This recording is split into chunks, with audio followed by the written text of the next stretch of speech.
bak, kestiğimiz küçelerde ruhumla el-eleyem.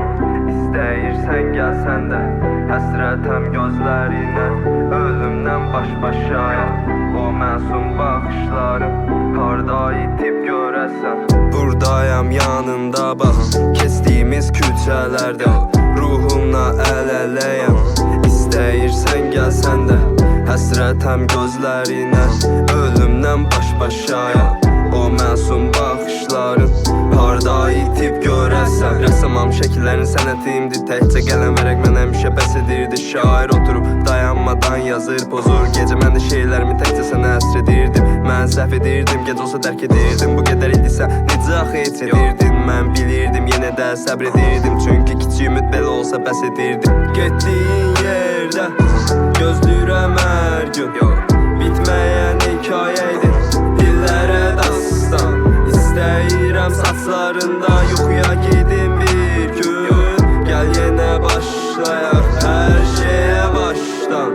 Xəyallarım vardı o gün, xəyallarda qaldı. Bir canım vardı, onda ən sevdiyim aldı. Getdiyim yolda tək güvəndiyim yardı. Gözlərimə baxdı gün, gözlənilməz andı. Mən yazdım, düşüncələrim beynimdə azdı. İndi dəqiqləşdi ki, kimdə çoxdur azdı. Hansı aşıq ölmür ki, indi mənə yazdı. Solmayan gülüm idim, fərq etmirdi yazdı. Getdiyin yerdə gözləyirəm hər gün, bitməyən hekayəydi, dillərə dastan. İstəyirəm saçlarında yuxuya gedim bir gün. Gəl yenə başlayaq hər şeyə başdan. Yaraşır çiynimə qollarına, kəsiş bir yolumuz çoxdur günah. Əllərin çatmır yaddı oraxı, necə layıq gördün məni buna. Qaçaq bu şəhərdən qərib olaq, hisslərim daha da dərin amma. Uzaq bir yerdə göz-gözə biraz da sərin hava.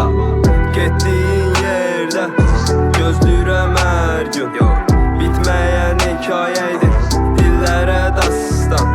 İstəyirəm saçlarında yuxuya gedim bir gün. Gəl yenə başlayaq